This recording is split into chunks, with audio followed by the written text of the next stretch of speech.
दोस्तों, क्यों हमें हर चीज़ दुख देती है और हम कैसे अपने जीवन में मस्त रहना सीख सकते हैं।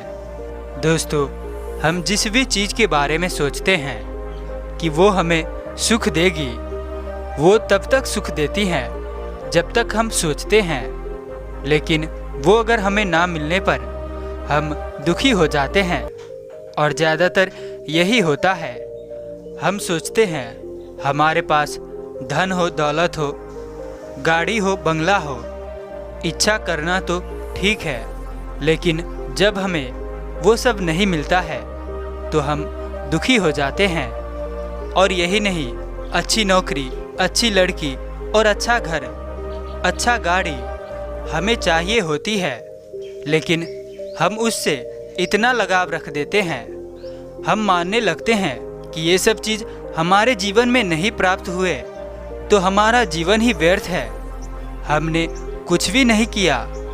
और अधिकतर लोग ये समझ नहीं पाते हैं, वो सब चीज़ एक चीज़ से प्राप्त हो सकती है, एक कार्य करने से प्राप्त हो सकती है, और वो है धैर्य के साथ किसी एक काम पर, अपने एक लक्ष्य पर ध्यान देना, उसे निरंतर करते रहना। ख्याली फलाव में जीने का अर्थ क्या है? हम मन ही मन बहुत विचार अपने मन में पाल लेते हैं। उन्हीं विचारों, उन्हीं इच्छाओं में हम ज़्यादातर अपने समय व्यतीत कर देते हैं, जबकि हमें अपने लक्ष्य की तरफ, अपने कार्य के प्रति ज़्यादातर समय देना चाहिए। और आकर्षण के नियम भी क्या कहता है कि आप जो चीज़ के बारे में ज़्यादा सोचोगे वो आपको प्राप्त होगी, लेकिन ऐसा बिल्कुल भी नहीं है। आप केवल सोचते ही रह जाओगे, जबकि इसका विपरीत है।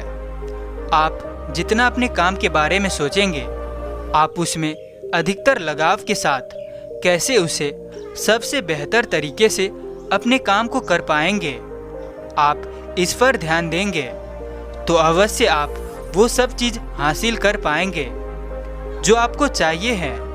केवल इच्छाओं के बारे में सोचने से कुछ नहीं होता है, हमें उसके पूर्ति के लिए कार्य भी करनी होती है। और अधिकतर आज के समय में लोग अपने इच्छाओं में ही डूबा रहता है, बड़े बड़े ख्वाब पाले रहते हैं, लेकिन उसको परिपूर्ति करने के उसमें ताकत नहीं बचती है। वो चाहते हैं कि वो सोचते रहें और उसको वो प्राप्त हो जाए, लेकिन ऐसा कहाँ लिखा है? जितना आप कर्म करोगे उतना ही आपको फल प्राप्त होगा। तो आज की इस वीडियो में हम सीखेंगे हम अपने जीवन में मस्त कैसे रह सकते हैं। आनंद एक युवा व्यक्ति था जो शहर के बीचों बीच स्थित एक बड़े कॉरपोरेट ऑफिस में काम करता था। हर रोज उसकी सुबह जल्दी होती थी, वह जल्दी से तैयार होकर ट्रैफिक के जाम में फंसते हुए ऑफिस पहुंचता था। उसकी जिंदगी निरंतर एक दौड़ की तरह थी, काम, मीटिंग, प्रेजेंटेशन और डेडलाइन के बीच भाग दौड़। उसके पास खुद के लिए समय निकाल पाना भी मुश्किल हो गया था। वह हमेशा तनावग्रस्त और चिंतित रहता था, जिससे उसकी सेहत और मानसिक स्थिति पर भी असर पड़ रहा था। एक दिन ऑफिस के बाद वह अपने पुराने मित्र लखन से मिला। लखन और आनंद कॉलेज के दिनों में साथ थे, लेकिन अब उनके जीवन अलग अलग दिशाओं में जा चुके थे। लखन को देखकर आनंद चौंक गया। लखन अब बहुत शांत और खुश लग रहा था। आनंद ने उससे पूछा, तुम्हारी यह शांति और सुखी का रहस्य क्या है? लखन, तुम तो पहले मेरी तरह हमेशा भाग दौड़ में लगे रहते थे। लखन मुस्कुराया और बोला, आनंद, मैंने कुछ समय पहले एक बौद्ध मठ में जाकर ध्यान और शांति की कला सीखी है। वहीं से मुझे असली खुशी और संतोष का अनुभव हुआ।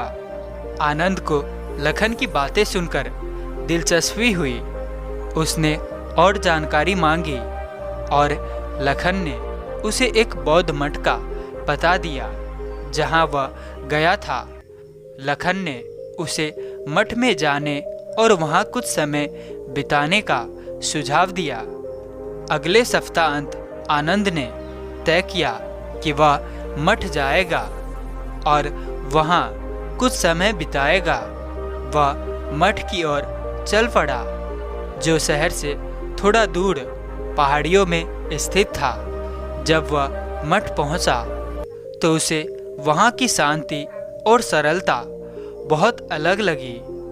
मठ का वातावरण बेहद शांतिपूर्ण था और वहां के लोग बहुत ही सादगी और शांतिपूर्ण जीवन जीते थे। मठ में पहुंचकर आनंद ने वहां के गुरु भंते जी से मुलाकात की। भंते जी एक मध्यम आयु के शांत और विद्वान व्यक्ति थे। उन्होंने आनंद का स्वागत किया और उसे मठ के नियमों और दिनचर्या के बारे में बताया। भंते जी ने कहा, यहाँ हम सरल जीवन जीते हैं, ध्यान करते हैं और आंतरिक शांति की खोज में लगे रहते हैं। तुम भी यहाँ कुछ समय बिताओ और इस जीवन का अनुभव करो।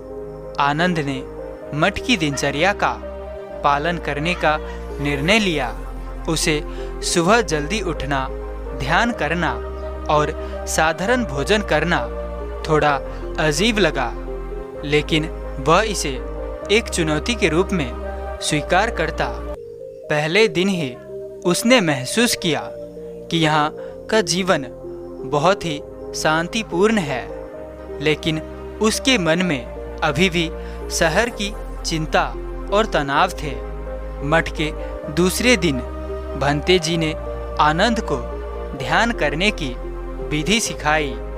भंते जी ने कहा, ध्यान का मतलब है अपने मन को शांत करना और अपने अंदर की शांति को महसूस करना।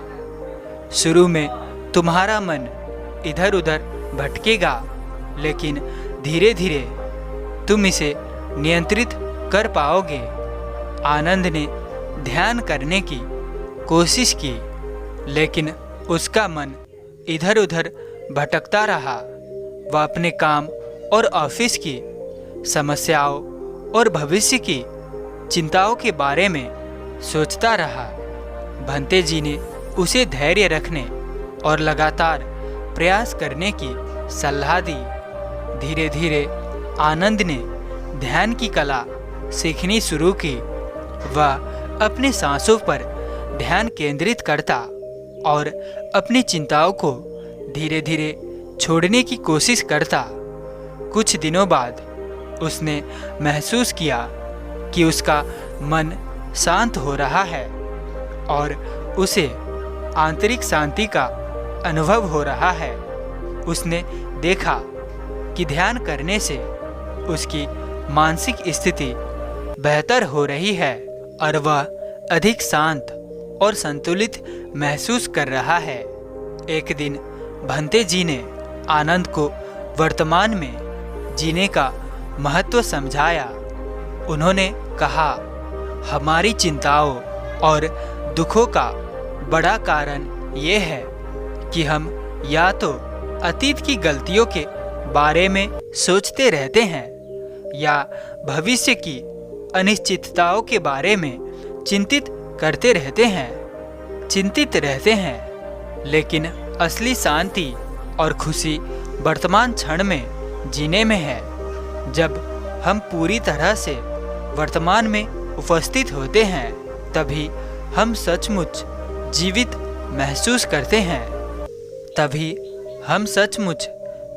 महसूस करते हैं। आनंद ने इस सिद्धांत को समझा और इसे अपने जीवन में अपनाने की कोशिश की। वह ध्यान करते समय अपने वर्तमान क्षण पर ध्यान केंद्रित करने लगा।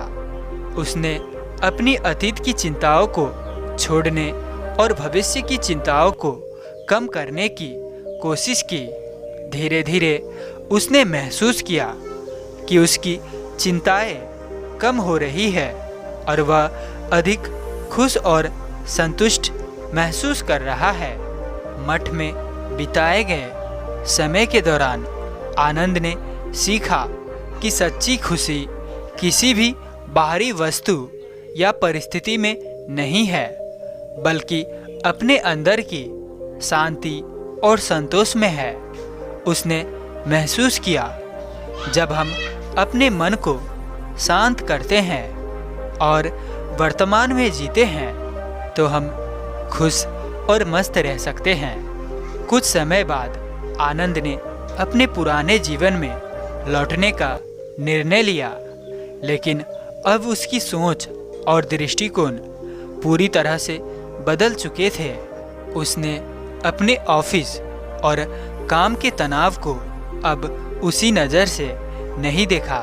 वह अब हर परिस्थिति में मस्त रहने की कला सीख चुका था। अपने पुराने मित्र लखन से फिर मिलने पर आनंद ने उसे धन्यवाद दिया और कहा, तुम्हारे सुझाव ने मेरी जिंदगी बदल दी। अब मैं सच में समझता हूँ कि हमेशा मस्त रहना सीखो का असली मतलब क्या है।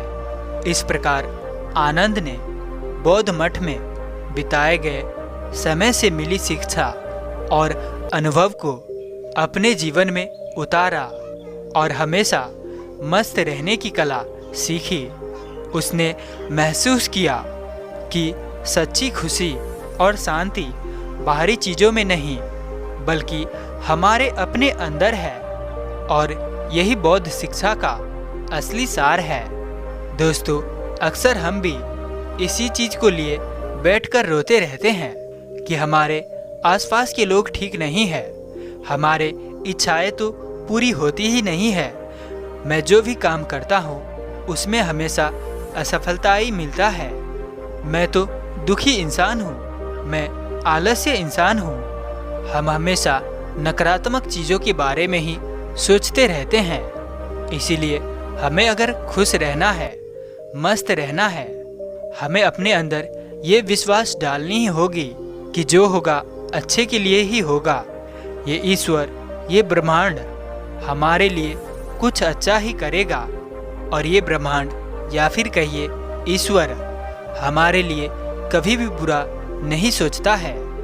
जो हम सोचते हैं, जो हम चाहते हैं कि ये हमें मिल जाए, ईश्वर हमारे लिए उससे भी ज़्यादा अच्छी चीज़ रखे हुए होते हैं।